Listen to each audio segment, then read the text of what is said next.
iniciando o nosso trabalho com a disciplina Estudos Contemporâneos de Neurociências e Emergência de uma Nova Ciência. Nós iremos tratar hoje da neuropsicopedagogia e educação escolar. Então, inicialmente, iremos apresentar uma parte introdutória, falando um pouco sobre a origem e a história da neurociência e da neuroeducação. E iremos trabalhar alguns conceitos básicos para que possamos melhor alicerçar aí a nossa linha de raciocínio em relação ao trabalho com a temática nessa aula de hoje. Então, quando surgiu a neurociência, né? Então, esse termo ele surgiu em meados da década de 70, mas nós sabemos, né, que os estudos do cérebro, eles advêm aí de períodos anteriores a esse, né? Na verdade, datam aí desde a filosofia grega, né, de período anterior a Cristo, então. Então, no século XVII, levado pelo iluminismo, surgiram os estudos mais aprofundados do sistema nervoso. E quando nós apresentamos o surgimento de pesquisas, isso acontece de acordo com um contexto social de época, nós precisamos pensar um pouco sobre qual o contexto histórico que isso ocorreu. Então, o iluminismo e quais são as suas características é algo que devemos pensar, né? Então, essa linha de pesquisa, ela surgiu, não é, em um contexto social de época. E quais as características desse contexto, né? Então, o iluminismo, ele era baseado em 3 pilares, que são a razão, a liberdade e o avanço da sociedade em relação ao pensamento racional e à ciência, em detrimento da fé, então, né? Nós sabemos que nós tivemos aí a tentativa de pensar da sociedade em relação à utilização da razão, né, em equilíbrio com a teologia, então, né, a fé, a partir da reforma protestante de Martinho Lutero. Então, nós temos como característica a consciência individual autônoma, então, no iluminismo, né, então, para que o homem desenvolvesse sua razão e assim pudesse conhecer o real em todos os aspectos, né? Então, ele deveria fazer uso do próprio entendimento e não agir conforme aquilo que lhe apresentavam como uma verdade absoluta.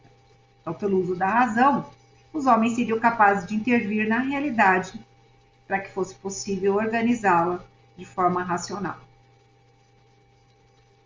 Então, dizer que o homem possui consciência individual autônoma significa dizer que ele não precisa de uma autoridade externa, seja política, religiosa ou até mesmo médica. Também significa que pode ser livre em relação às suas emoções, paixões e desejos. E todos esses itens citados irão impactar para a eficácia ou para o alcance do sucesso do processo de ensino-aprendizado. Outra característica do iluminismo é a noção de progresso, né? Então, a mentalidade da época, influenciada pela Revolução Industrial, era de que se o homem tinha pela razão as condições de enfrentar os problemas que a realidade lhes apresentava, ele tinha pela ciência e pela tecnologia as condições de se impulsionar para a verdade e o progresso humano. Outra característica em relação ao caráter pedagógico, né, é que para o iluminismo todos os homens são igualmente dotados de uma luz natural que torna todos capazes de aprender. E pela educação, pela ciência e pela filosofia, os homens poderiam aí desenvolver as suas capacidades mais fundamentais, ou seja, eram instrumentos da consciência individual autônoma contra a ignorância.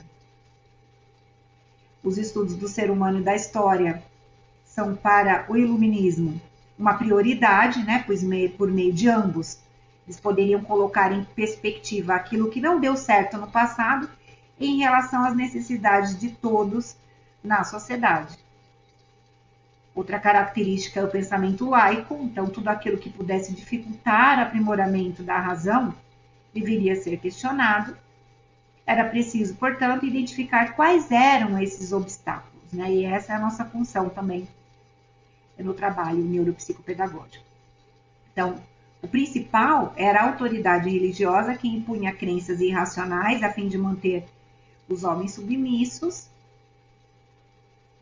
Panorama esse que foi alterado a partir da reforma de Martinho Lutero, da forma que já citei, né?